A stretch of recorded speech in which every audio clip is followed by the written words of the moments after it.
Hello,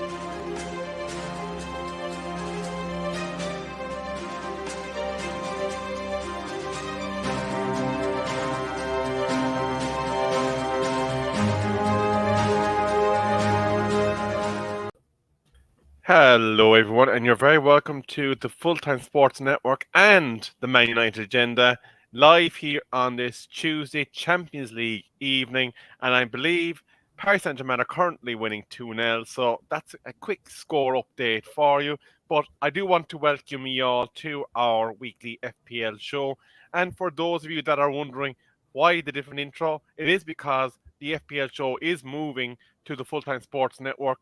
So please do follow us over there, as the show will be exclusively over there in a couple of weeks' time. But I want to say hello to my wonderful FPL panelists, who, as always, will be giving their expert opinion even. Ross and Colm, how are we doing? Ross, what's the story down under, or not down under, in South Africa at the moment? Good evening, gentlemen. Yeah, close enough in the Southern Hemisphere, and it's getting quite hot now, considering the change of season. It's going to be summer here, but besides all that, all good. Very good, very good. And Colm, how are you doing today, buddy? I'm not doing too bad today, thank you. I've had a look at my league table position, and I'm moving in the right direction now, so all's going well. Yes, indeed. It's always good to be in the right direction, but I think managers had a bit of a scare in the last game week because things just did not go according to plan. And before we get into the game week 6 review, Mo Salah, blank after blank. When is the last time we've had that? Yeah, it's been a while. I've taken him off my captaincy. I'm done. I'm done putting faith into him. I'm going to call him Mohammed Heartbreaker Salah. He's broken my heart one too many times this season. Don't break Ross's heart. He's achy, breaky heart. Here, we normally do save the Q&A for the end, but Kayla, if you're watching, you don't have to wait till after the World Cup for a wildcard. You've got a wildcard that you can use up until the World Cup break. Then, during the World Cup, before the next game week goes live, there's unlimited free changes to allow you to change your squad in the event that any injuries happen during international football. And then you will have a second wild card for the back end of the season that you'll be able to utilize between January and when the season ends, sometime in May. So don't be worrying about keeping that wild card, because if you don't use it, you lose it. But let's move nicely into the first topic, and that is the game week 6 review. Now, I personally only had the 40 points, and all I would say is thank you, Haaland, for delivering a goal, because that was the only thing that pretty much gave me points, other than Pascal Gross, who a certain somebody down below us absolutely maligned and didn't believe the hype train on, and Kevin De Bruyne. But we have some items to discuss around game week 6. But before we do, Colm, what learnings have you taken from the week just gone?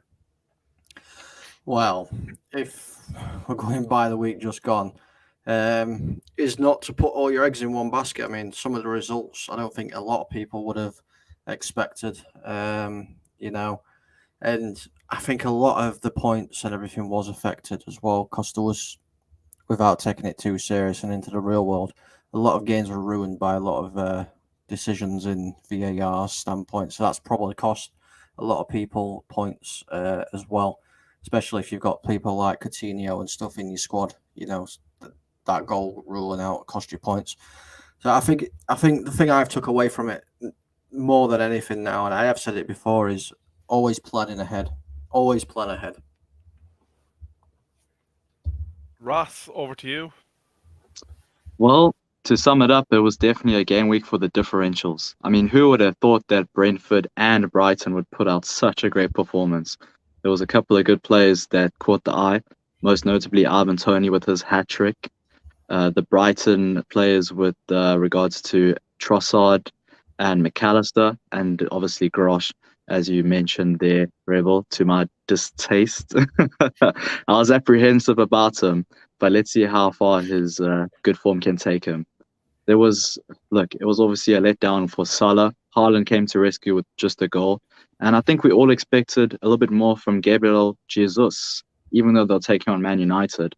I don't think anybody would have thought that Anthony would get a goal on his debut, and Rashford popping up with also a momentous point ball as well. So it was definitely a week to forget, but also one just to keep your eye on those differentials.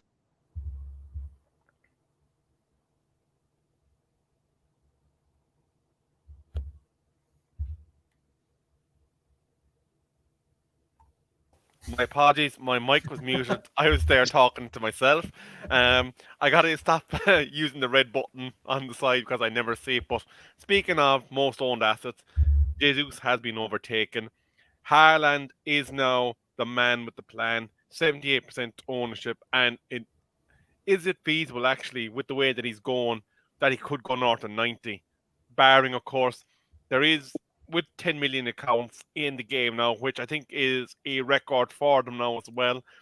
That there is a lot of 1 week and done teams that try to go out there and create a team to be the top scoring team each week. But Haaland, his asset value, it's just phenomenal at this point. And all we're really betting on really at this stage is not whether Haaland scores, but whether Pep benches him. Would you think?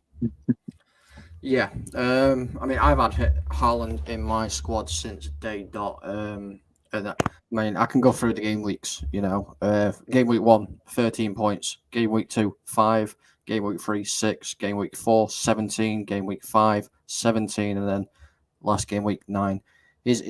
For me, he's become the staple. He's the must-have. Even though he probably will be subject to rotation shortly, I do believe, but I think the thing you got to look at as well is he's not playing in the World Cup, so he's going to be fresh.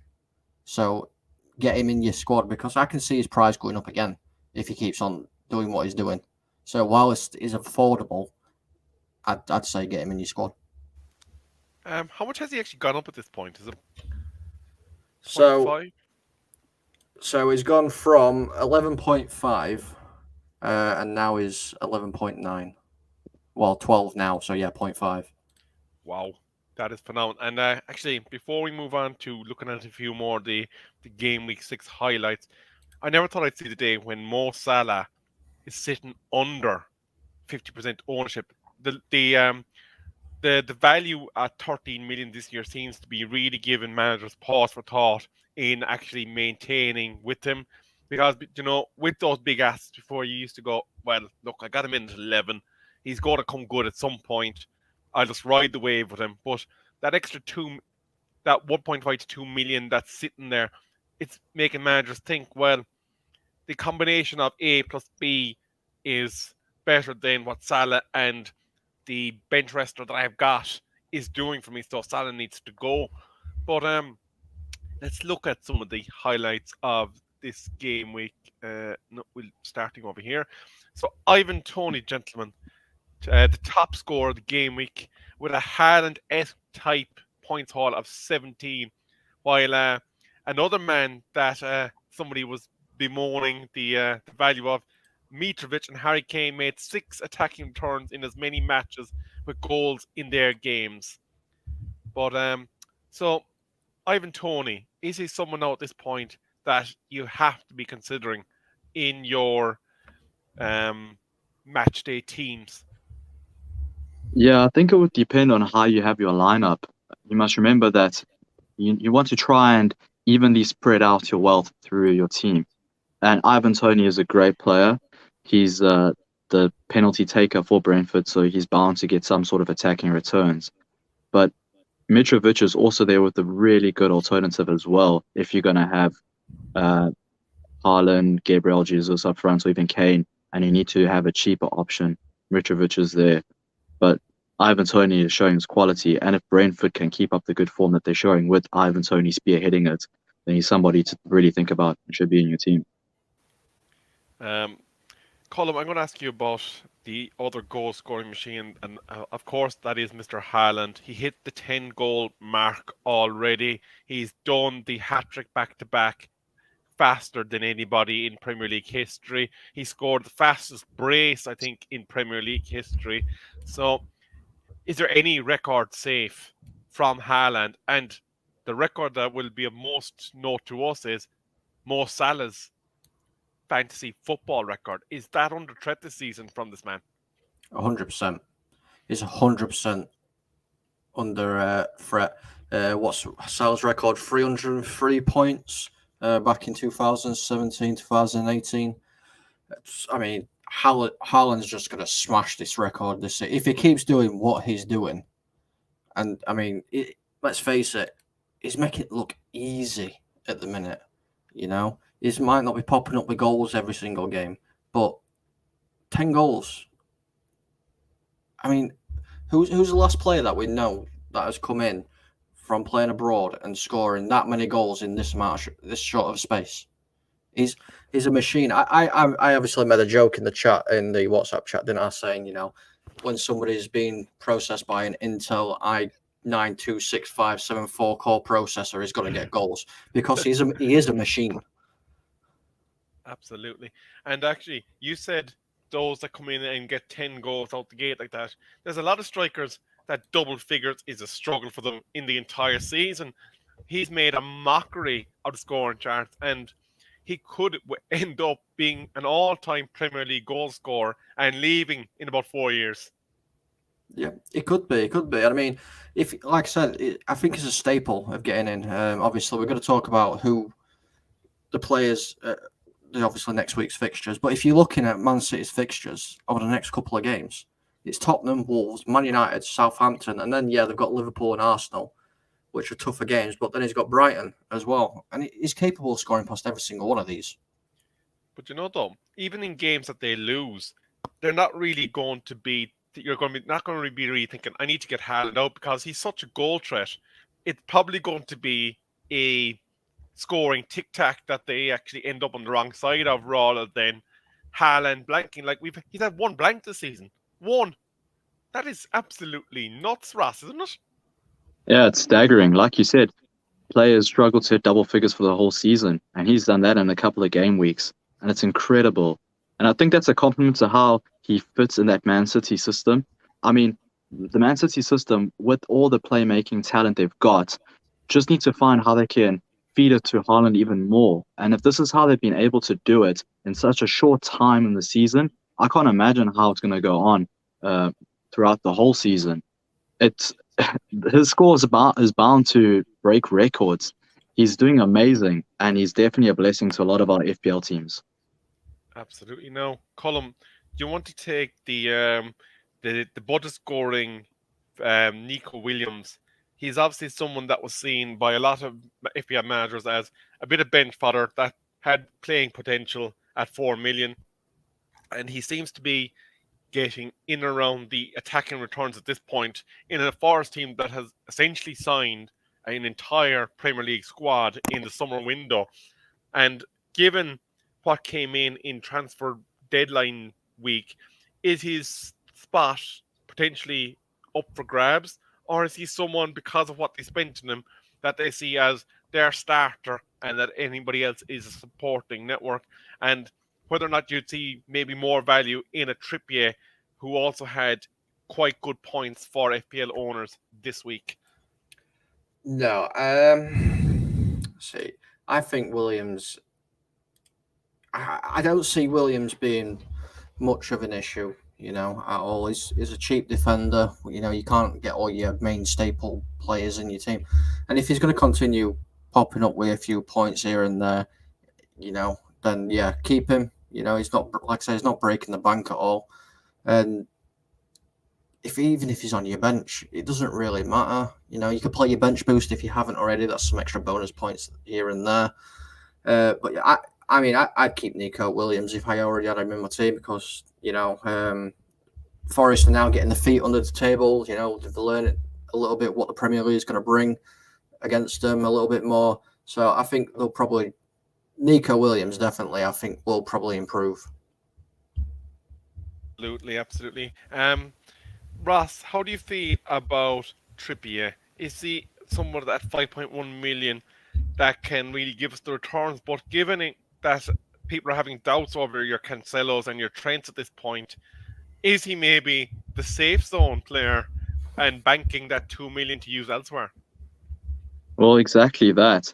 Like you were talking about defenders that are letting you down, a lot of the Chelsea assets have been doing the same. A lot of people like myself have flocked to Koulibaly.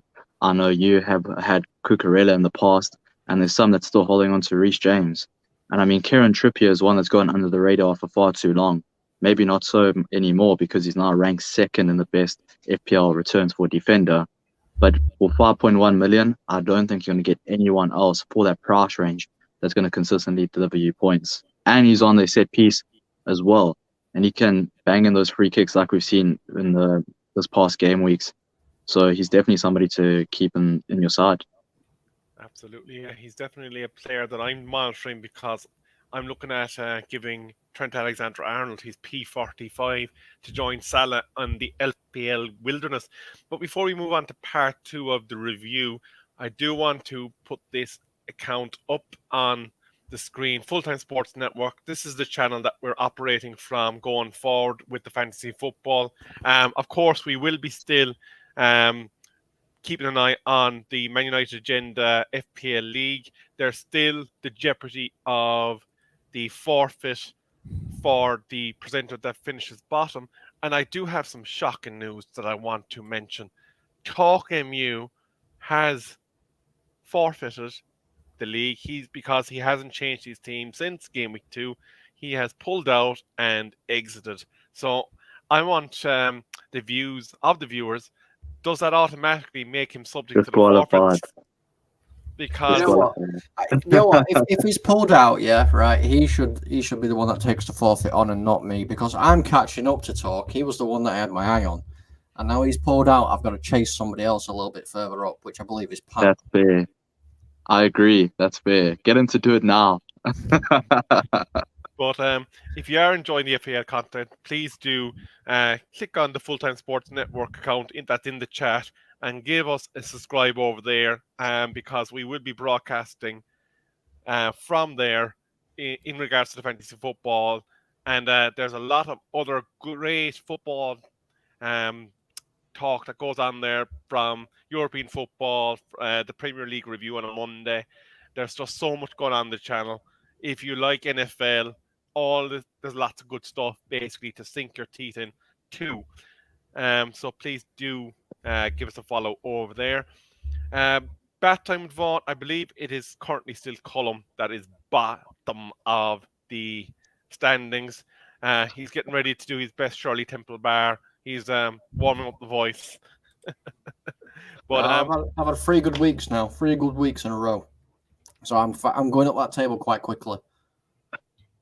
And on Monday, I know you want to gloat. Yes, you're still top. So we see you, we acknowledge you, but you're not the tribal chief.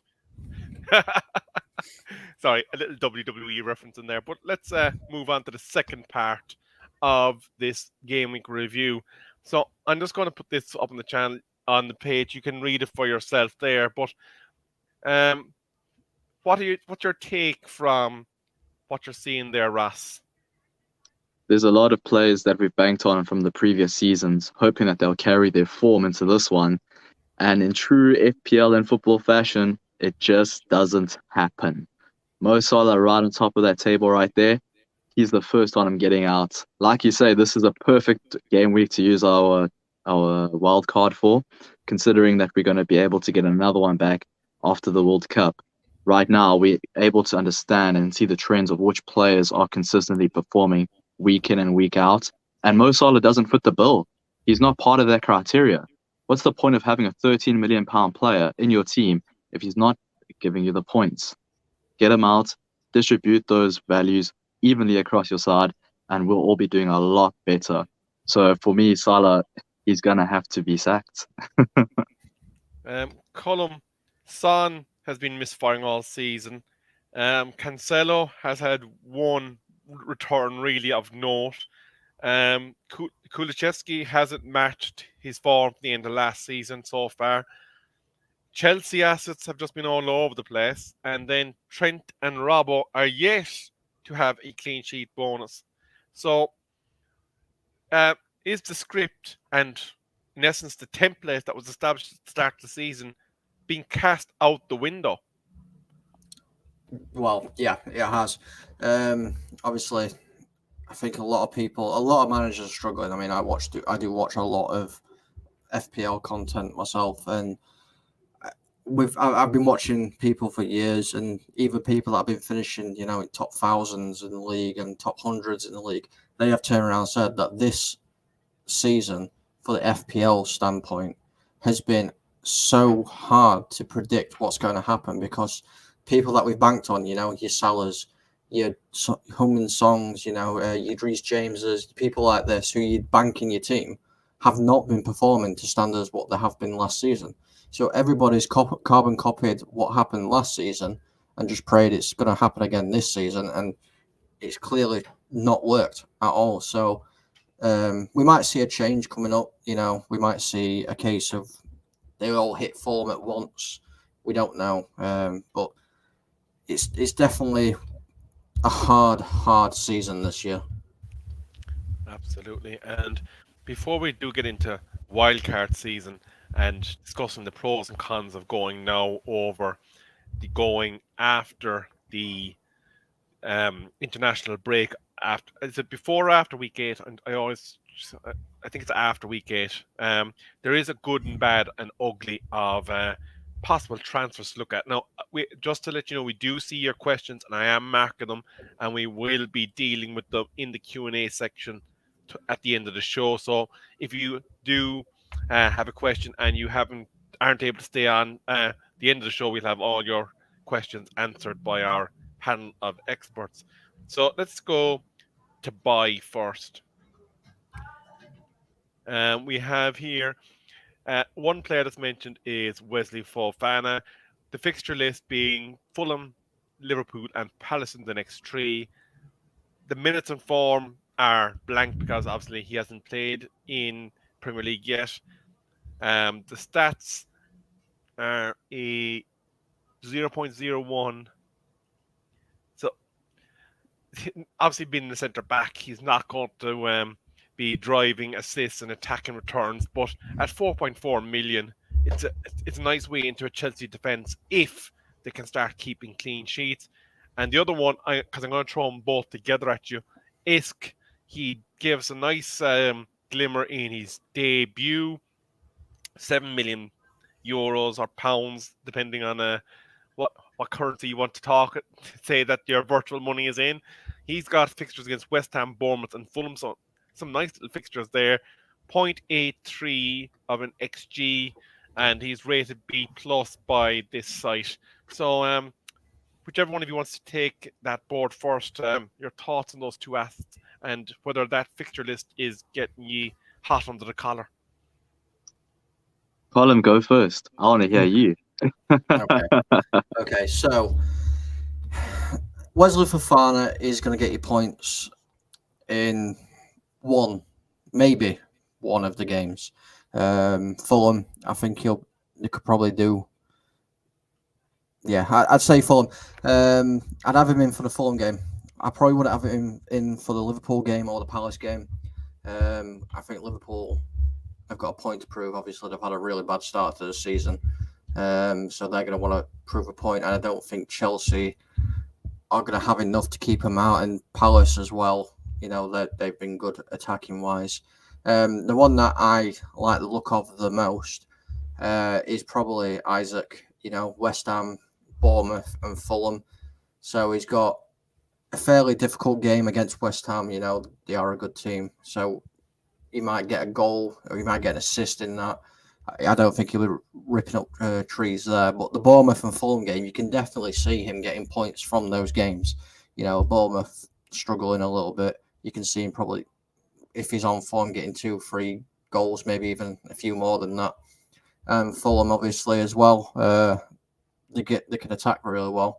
They can defend reasonably well, but Isaac's got a lot of pace and he can finish. So I think that'll be a good one for him as well. Just to give a bit of differential, because I know that Colm there has pretty much covered a lot of what was to be said about those players. Unless you do want to add something, Ross, by all means do if you do.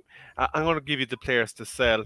The ones that they've mentioned are Neto, who you've been trying to get rid of, I think, for a number of weeks, and they're basically saying it's time up for Perisic.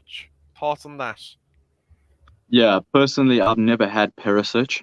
I've always thought that he would be prone to rotation under Conte, and I wasn't wrong. Although he has popped up with a couple of good points that I unfortunately missed out on, I don't see him as a long-term asset in the team. And especially with the games that are coming up, all three of those games are incredibly difficult. They're going to be playing Man City and Arsenal both away, and Leicester are wounded at the moment, so they'll be throwing the gauntlets at Tottenham. They'll be trying to get everything that they can get everything that they can from the match. That's going to make defensive assets for Tottenham quite undesirable.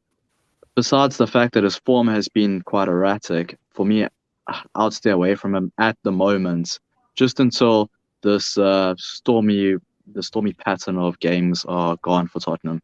Not to mention they've also got Champions League football. Rotations might come into play, and he could be a player that's prone to being swapped out. As for Pedro Neto, I feel like he's cursed in my team. Every game week, I try and get rid of him. I always have another problem I need to deal with. Either, like last week, Rodrigo was injured, or I had another player get sent off and I needed to swap them out. Pedro has been a constant in my side since the first game week, and he's been a constant headache as well. Only because he hasn't been delivering on the form I thought he would show into the season. Wolves are looking a bit erratic themselves as well, and I think they're still waiting to hear if Diego Costa's work visa gets approved. Look, these are all just variables that are beyond our understanding, and it's too you can't look forward into the future to try and find whether he's going to get points, whether it's assists or even goal points. So for me, I'll get rid of Pedro Neto if you can, especially for 5.2 million. His value is just going to keep decreasing. Absolutely. I think some solid points there. Colm, obviously, if you have any additional input on those, do by all means add it. But I think McAllister really on the avoid list is one that kind of is self-explanatory. I don't think he's one that you'd be banking on for yields week in, week out. But Darwin Núñez is currently rated as one to absolutely stay away from. Now, obviously, on the back of the Liverpool fixture list, there's probably a lot to be read into that. And on top of that, then, he does seem to be a rotationary risk and is slightly got a bit of a temper. Darwin Núñez is at 8.9 million. Not really an investment worth considering, is he, Colm? No, not for me, and I'm not just saying that because I'm a United fan. 8.9 million, I don't think he's worth that. I don't think he's going to return your points per pound points per pound. Yeah, that's what I'm looking for. If you're wanting a Liverpool player in your team, really, for the next couple of fixtures, if it does play and not subject to rotation, because a lot of Liverpool players are going to be subject, you're probably looking at Firmino. He's cheaper and he's probably going to get more assists and pop up with a few goals. So for your points per pound, he'll be worth it more than what a Núñez would. Very good point. Very good point. And just before we move on, I do want to say hello to a number of the wonderful people in the chat. Gavin Ward, how we doing? Anthony Herbert, I see your question. We will be dealing with that in the Q&A. Adam Mandy, we will also deal with your question regarding Haaland and De Bruyne in a wildcard, because the next segment is actually the wildcard segment. And Monday is giving a personal question from him with love to Ross. So we will put that one to Ross in the Q&A as well. But before we move on to the wildcard, I am going to deviate slightly and give a halftime Champions League score report. There's two full times for you. Dinamo Zagreb 1, Chelsea Butlers 0. Dortmund 3, FC Copenhagen 0. It's currently 0 between Benfica and Maccabi Habib. Celtic are currently holding Real Madrid to a 0-0 draw. Paris Saint-Germain 2-0 against Juve at half-time. Shakhtar beating RB Leipzig. It was 1-1 between Salzburg and AC Milan. And Haaland, with the able assist from Kevin De Bruyne, is 1-0 up over Sevilla. So that is your Champions League roundup for those of you that are interested. Now, it is time to discuss Wildcard. And I believe we do have a sample team there. And one that sticks out for me there in that Wildcard lineup. Now, obviously, we don't have the players that have gone out. He's kept a Liverpool trio, including Milner on the bench there. Again, given Salah's faltering and that fixture list turning, do you think that this wildcard has been fully utilised to the level that it should be? And also bearing in mind with international football not too far away, is there a case for holding on to it until then? Because it could vary the landscape with injuries, because we do know that international football does do its fair level of injuries. Now, Colm, it's obviously just you and me at the moment while Ross sorts out his internet issues, but do you want to have a go at taking us through, I suppose, the concept there? Yeah, I can.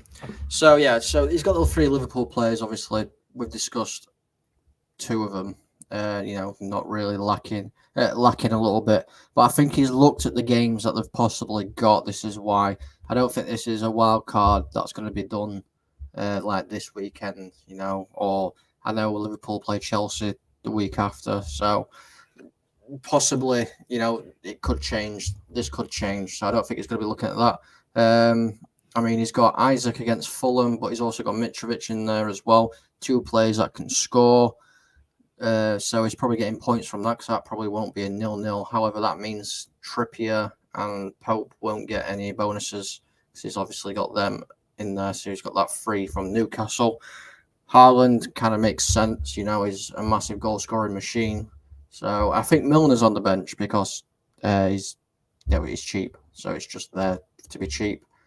Can I just ask, because a little bird told me that Pat Lawless does have his wildcard in effect. Is this Pat's team?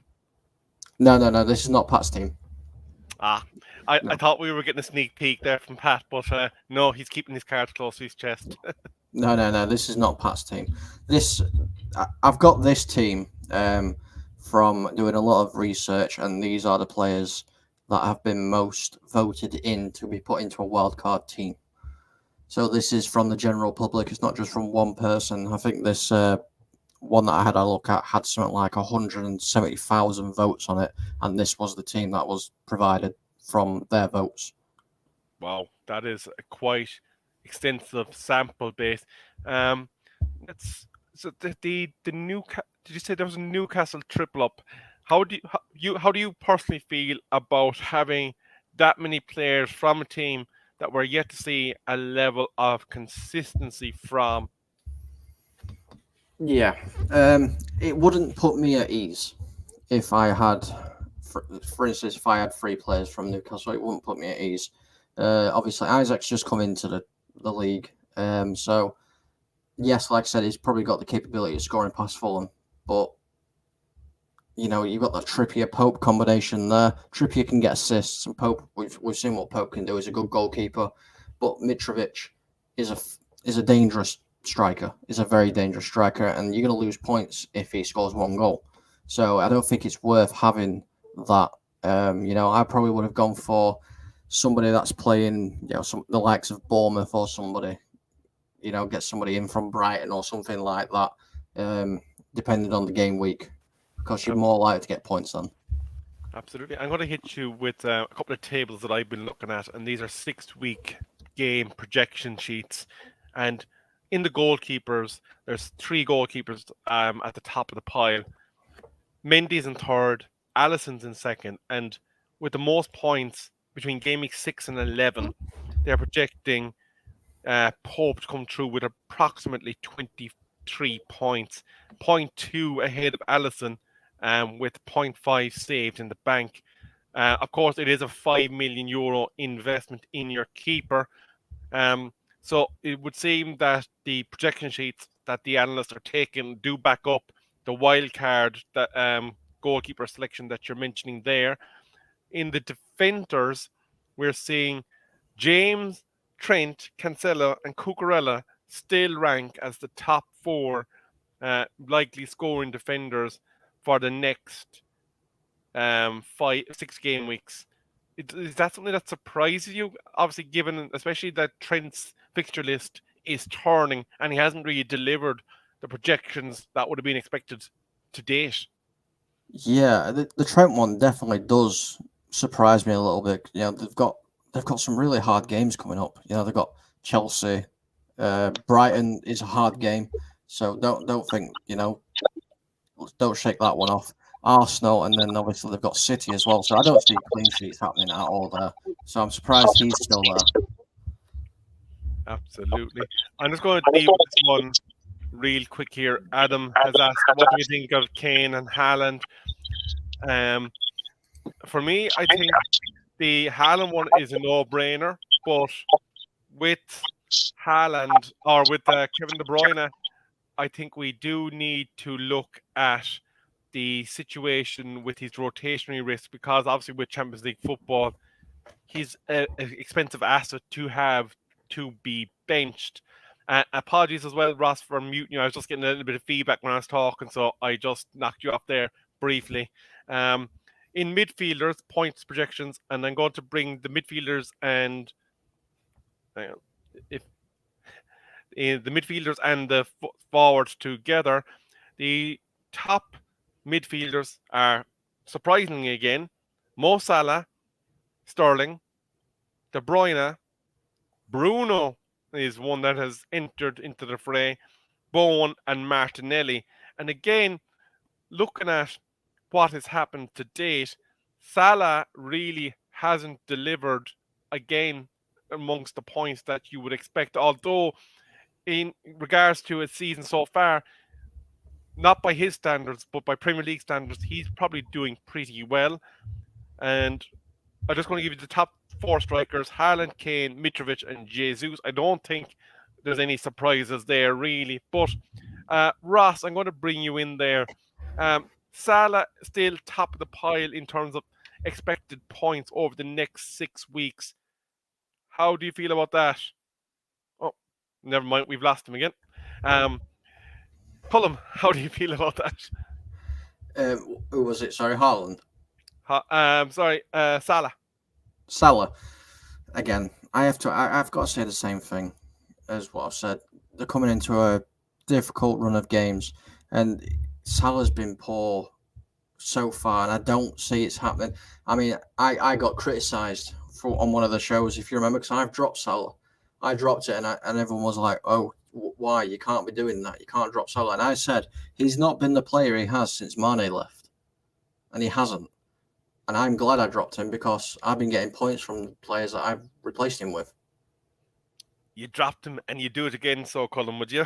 Yeah, I'd do it again right now if you're in my team. Ross, you might have missed it with due to your unfortunate internet issues, but in terms of the points projections, we're seeing that Trent is still ranking top amongst the defenders, and Salah amongst the midfielders for the next 6 weeks. How do you feel about that? Yeah, well, firstly, I must apologize to you and the viewers watching. Had unfortunate technical difficulty. My internet went away like my FPL points, but it's back. So hopefully that means I'll have a good game week. Yeah, you know, I have to agree with what our Colm was saying with regards to Salah. Look, I have to agree with his point that he's not the same since Mane left, and taking up a hefty sum in my team. It's about time that he gets out so I can distribute his value evenly across my team.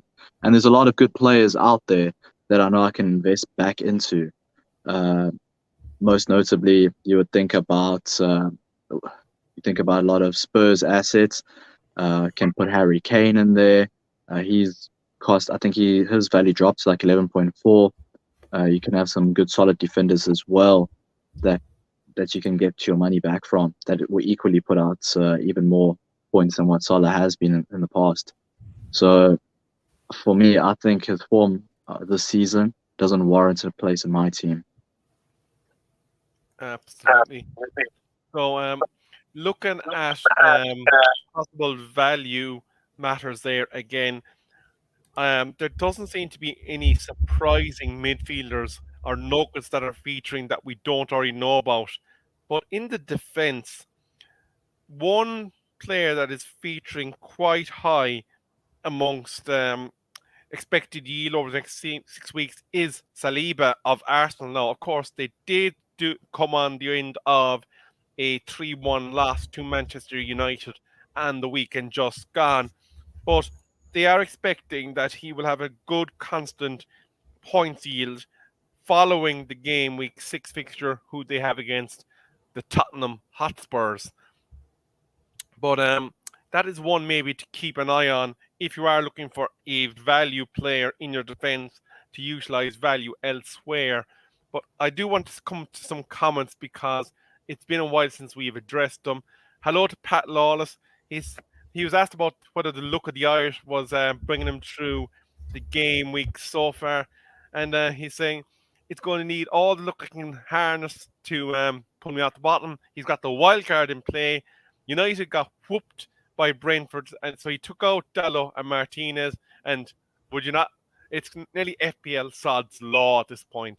The minute you get rid of an asset, they smack you across the face and go, "What were you doing?" Bill Baggio, I feel your sentiment on that. I did drop Salah last week late for Kevin De Bruyne, and I was absolutely panicked throughout the Liverpool game. But thankfully, it was all idle panic. Steve H is saying, to all the chat, please do give us a like, a share, and a subscribe. And if you are new as well, please do give a follow to our parent channel, the Full Time Sports Network. We do appreciate it, and we cover a wide range of sports there. Adam, we've already came across, and I think that's us up to date with the comments. So before we get into the viewer Q&A, gentlemen, we will have a quick look at the game. The table just briefly. And top is Jack O'Callaghan. I think he's been in around that top 4 or 5 for quite some time now. On Monday is slowly drifting out of the top 10, with gravity taking a natural progression in bringing him to where he belongs. But some quite impressive scoring in the league, with the top 10 nearly all knocking on the door of 400 points. So there is some catching up for some of the rest of us to do. How do you feel the top 10 points scoring translate in terms of the average league across? Yeah, well, if you look at what the top 10 points haul was, you can see it's quite a mixed bag. One person that stays out there is John Robertson with 71 points. But I mean, besides him, there was a couple of guys here that looked like they barely made average. So it just goes to show that everybody, or 90% of us, had a poor game week. And that was just down to differential shining, and the players that we thought that would shine didn't. And these game weeks happen in FPL, but so early into the season, this has been a common occurrence, which is why placing your wild card now and picking those players that have been more consistent might be a good choice. Absolutely, yeah. It's something that definitely does bear thinking about. Personally, I'm still trying to hold on for that game week 9, but whether I make it to that point is another question. But Colm, I suppose we better have a look at these fixtures and see what nuggets, because it is a tough fixture list actually this week. Yep. Like we are seeing obviously that Tottenham are playing Arsenal's previously, or sorry, Tottenham are playing City. Hang on. I thought they were playing, or was that Arsenal? Was that next week's fixture list? I'm wondering that wildcard. possibly. So this fixture list is this coming weekend, So we have GW7. City Spurs, which is a tough game there. West Ham, Newcastle, and Arsenal, Everton. They're not games that you're going to be saying, look, there's nail on players. But looking at that fixture list, gentlemen, give me a fixture each that you would look to target in terms of getting assets in that can do a job for you, and also mention who your captain fantastic would be, given obviously the shape of that fixture list. Well, I'll jump in before Ross does. I'm taking the game that I think is probably going to get the most points from me, and that's going to be the Bournemouth-Brighton game. Bournemouth been struggling a little bit. Brighton still flying high at the minute, and I've already set my captain, and he's been my captain for a couple of games, and that is Mr. Gross. I put him in my team quite early, and he's been doing all right for me, and I think he's going to get a few points for me this weekend. Yeah, that's a good call. I like that. I'm looking at Arsenal versus Everton. Look, besides Arsenal's loss to Man United, they've started the season really well, and they're playing at home at the Emirates against a very weak and miserable-looking Everton. Gabriel Jesus and co. looks like they might go in for a monster haul this game week. And it's got me thinking on who to change my captain, actually, because I've recently switched my captain from Salah to Man City striker Haaland, and he's been doing fantastic. But Spurs play counter-attacking football under Conte. That matchup between Man City and Spurs looks like it's going to be really, really tough to call. And looking at Gabriel Jesus against Everton, it seems like a safer bet for my captaincy. I've yet to decide who am I going to put my captainship on, but it's going to definitely be between Jesus and Haaland. And as of now, I'm about 60% sure I might switch it to Jesus. And just some breaking news there for you in regards to Manchester City. Cancelo's back amongst the assists, so again, that will be something that might be persuading our FPL managers to hold the fort with him. And we are seeing the first substitution. Gundogan has been pulled off in 62 minutes for Jack Grealish, so maybe that is an indication that we might see Gundogan this weekend. But then again, Pep Roulette, who knows what will happen there. But in terms of the fixture list, definitely a lot to be considered. Now, Colm is advising a very differential captaincy stake. I think at this point, a lot of managers outside of the professionals that are in the top 10, 100 to 100k, they're nearly afraid at this point not to captain Haaland because of the damage that it does to them. But that being said, I'm going to let you in a little secret. The 45 odd minutes that Anthony saw of the pitch the last day was enough to convince me that over the course of the season, it was better to get him in now, even if he does have a few low hauls, than trying to get him in when he's had 2 or 3 point rises. When teams, which I think is going to happen, are going to go with that bank of 4 or 5 midfielders at the 7 to 8 million value, depending on whether they're going into the 3 striker template, which at the moment is rather attractive. But going into the viewer Q&A, there's a number of questions here, lads, for you to sink your teeth in. And I'm going to give the first one to Colm. So, Gavin Ward, do you think it's the right time to start putting United players in your squad? Depends on which players you're going to put in your squad. I think that's the key answer there. Like Anthony, I think he's going to be a great asset. I've moved Anthony into my team. But if you're looking at people like Rashford, you've got to think, is he going to stay the number one striker when Martial's fit? This is what you got to think about as well. Then there's Ronaldo on the bench as well. He's ready and raring to come and perform. You've got Bruno Fernandes, who seems to be picking up form, but then you've got obviously Eriksen and Casemiro. You can only pick 3 players from the most. I wouldn't go all 3 from Man United. I wouldn't take 3. I'd take 2. I'll probably take Anthony, and probably out of the rest of them, probably either Ericsson or Fernandez, and they'd be my two that I'd bring in. Thanks very much, Colm, for that. I'm going to take the next one because it's short and sweet. One time is all you get with each chip, barring that wildcard situation that we detailed earlier. If you did miss that, you get a wildcard up until the World Cup. While the World Cup is on, Premier League, Fantasy Premier League are getting rid of any transfer costs because obviously with a major tournament being on, they're not going to penalise managers to players that might get injured that wouldn't normally be in that position in a regular season. And then for the back end of the season, you get your second wild card. But in effect, it's really 3 wild cards, but one is compulsory active during the World Cup. So that's what you're seeing there. Ross, I'm going to actually give you your one next, actually, because Monday did ask you this. Do I have any info regarding his injuries and is he finally over them? This is with Leon Bailey. Look, Leon Bailey is a great player and he's actually been underperforming this whole season. Look, besides the fact he had a sweet strike against Man City, Leon Bailey is really good. My problem that I have is how Gerrard plays in his current system. Prior to the transfer window ending, he didn't like any wingers, and he ended up playing Leon Bailey up front with Ollie Watkins.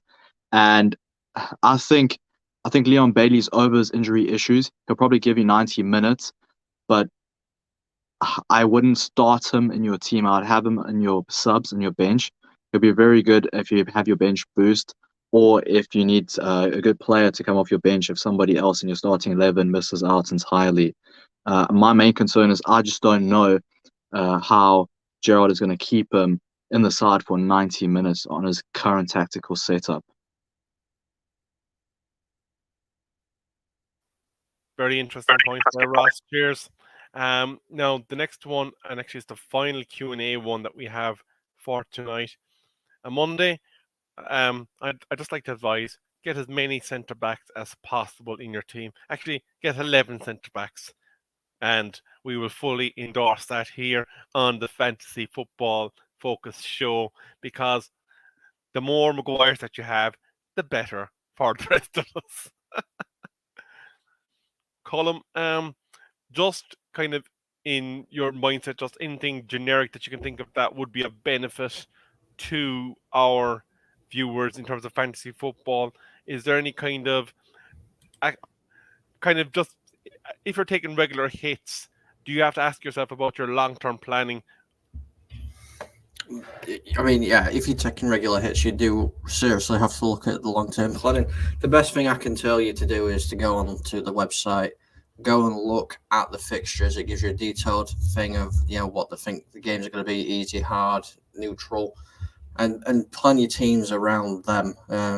Obviously, especially for your wild card. Personally, for me, I'm not going to be using my wild card till game week 9.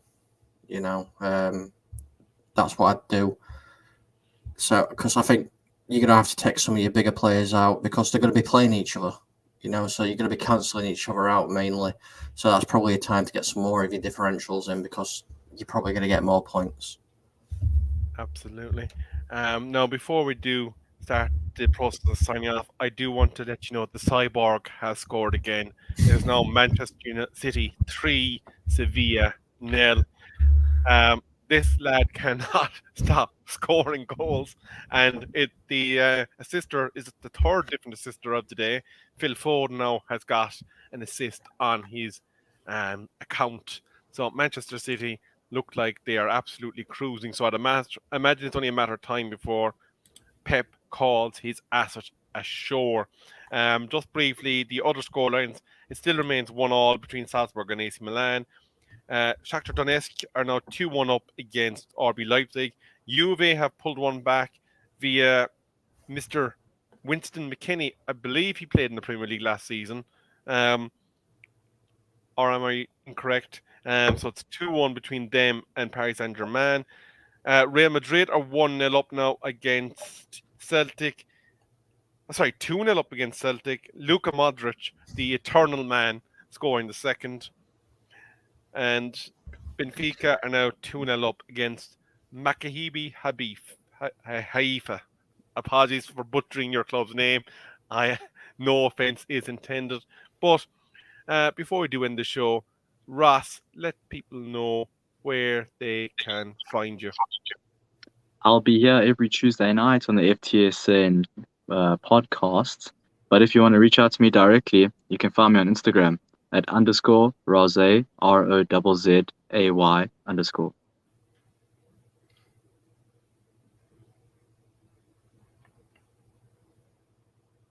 And Colm, our Commander-Chief on the FTSN Sports Network. Do you want to let the viewers know what's coming up on this channel? Yeah, sure thing. So we've got quite a lot of content coming up. So I believe tomorrow night we're doing an NFL show. I won't be on that. It is quite early in the morning, so I'll be in Nottingham by that point. Then Thursday night we've got the comedy football show with Oliver Cotton. So do go check him out. He's a really funny guy. It's called The Mullet Show. Best way to get on to watch that show is to like and subscribe, and switch notification bell on that channel as well. And then we've got the watch-alongs this weekend, and then I am back on the Monday for the Premier League review show, and then we're back again next Tuesday. Excellent. Thanks for that, Colm. And for anyone that is looking for the channel, that's the channel there, Full Time Sports Network. So please do give us a subscribe. We are looking to grow the channel. It's going to be a big, diversified sporting network that is going to cater to many, many different sports. And even, I believe, at some point, WWE may even lay a smackdown on FTSN. And Can I just jump in as well quickly? Sorry. Yep. If anybody in the chat is wanting to get involved in Full Time Sports Network, just go onto Twitter and search for me. It's at FTSN Colm. Send me a message. We'll have a chat and we'll try and get you involved. Absolutely. And if you have any sports that you do have an interest in that you may like to cover or assist in covering, again, let us know. You may not want to host it yourself, but get involved with the show preparation. We do need researchers. We do need people that are interested in gathering statistical data. So if you want to get involved in helping in any way, please do let us know. And I want to thank Solo on the Man United Agenda for allowing us to continue to dual stream while we transition to having the fantasy football on in the Full Time Sports Network. It is because we do want to cater to all the fan bases, and it was seen that it was possibly being a bit restrictive that it was on a Manchester United fan channel, and maybe people weren't exactly comfortable with coming in and talking openly about their various assets there. So again, thanks to everyone for watching tonight. But it is time for us to catch up on what remains of Champions League football. We will see you again next week. Have a good evening. And for Haaland, I'm going to just say